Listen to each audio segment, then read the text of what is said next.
ninka qurux ku dhiglaha wuxuu la soo baxay waji kale ama shaar kale ayuu la soo baxay oo macnaha dadka dhan ka yaabi qurux ku dhigla xalay toole gabar meeshan la dhaho Maria Dibley ee dhibaataysan ee cunugeeda laga haysto ee dad waliba xaq jirra ay ka haystaan oo diinta xitaa in laga bedelo xitaa ay kaga baqayso ayaa cunugeeda ka haysta Soomaaliya dhan way u kacday xala ayay ahayd habeenkeedii si qurux badan ayaana la mactin loo sharfay oo shanta Soomaaliya cid ka maqneed ma lahan cid kasta oo Soomaaliya habeenkaas way garab istaagtay si Soomaalinimo ay inuu garab istaagtay gabadhaasna si qurux badan ayay wax ugu dhaceen balse waxa uu sameeyay laaf ayuu soo galay ka bacdina waxa uu meegag u qaatay dadka macnaha barnaamijka daadihinayay dadka barnaamijka waday war si kasta oo qofka aad isku heysay mise si kasta oo qofka si mataqaana in kaga dhaxayso xulufiyada kaga dhaxayso de waxa ay sameeyeen habeenkaas macnaha wax laga hadli karo oo mataqaana daliil laga keeni karo ma aysan sameeyeen sababtoo ah waqtigooda ayay meeshaas ku isbeengareeyeen kuna sameeyeen oo macnaha muxuu ahaay toltaan fara badan ayay geliyeen si gabadha u guulaysto muhiimadana waa taas ha ahaato ugu sawir ama ha ahaato show off ama ha ahaato daacada ka ahaato taas Allahu a'lam ilaah ayaa taas macnaha maartay daalacan karo qofka qalbigiisa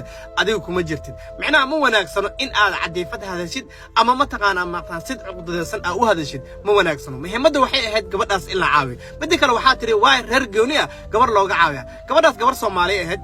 reer gooniyahana ma caawin Soomaaliya oo dhan ayaa caawisay gabadhaas cunug ayaa laga heystaa tan waxay noqonaysaa wado cusub oo macnaha gabdhaha Soomaaliyeed ee dhibaataysan oo qurbaha joogo lagu caawiyo ma fahmaysaa gabadhan ilma ayaa laga heystaa gabdho badanna wadada ayay ku soo jiraan sida gabadha Caaisha la leeyahay insha Allah ayadana waxaan rajaynayaa habeen qurux badan inay u dhacdo balse adiga waqti xaadirka waqtiga barnaamijkan aad ka soo hadashay ma aysan ku mudneen in aad ka soo hadashid mise wax aad ka dhaadid haddii aad ka soo hadlaysina de si mataqaana wanaagsan oo positive in aad kaga soo hadashid dadkaasna waqti aad macnaha ku dhaleeliso dhaadid mataqaana dadkan qabiil ayay shalaceen jireen hooyooyin ayay shalaceen jireen adiga ma tiid qofka xisaabinaya qofkan dambigiisa iyo maartay dambilaantiisa ilaah ayaa taas maartay shaqo ku leh afaraas ilaah u daam fahmaysaa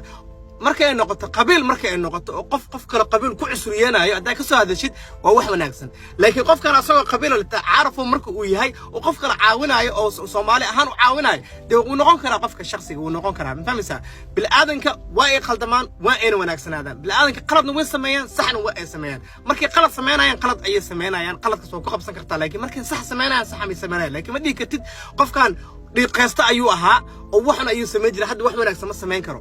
qofku wax wanaagsan uu sameyn karaa ina ugu hambaliyo sidoo dhahdid waa wax qurux badan ayaa sameysay horay u soco fahmaysaa soo labadaas nin oo macnaha aad ku dhagan tahay de waxa ay soo sameyn jireen iyo waxa hadda ay sameeyaan laba ayay kala tahay hadda right now waqtiga la joogo waxa ay sameeyeen de wax qurux badan ayay ahayd gabar Soomaaliyeed ayay caawiyeen cunug laga haysto nin runtii la isku sheegaa wanaagsan qurux dhiilow tan waad ku qaldan tahay saaxiib reality saxda ku sheego tan waad ku qaldan tahay gabadhaana cid ka maqneed malaha cid xitaa adiga aad ka soo jeedid ayaa waxyaabo badan direen oo xitaa gabadhaas caawiyeen oo aysan ayada ku jifa aysan ahayn taas waxay kaaga dhigantaa si muslimnimo walaaltinimo in la isku caawinayo gabadhaasna loo caawiyo فهميسا marka insha Allah waxaan rajeynayaa qurux dhiiglow inaad tan inaad ka laabatid waad in salaamaya peace bye bye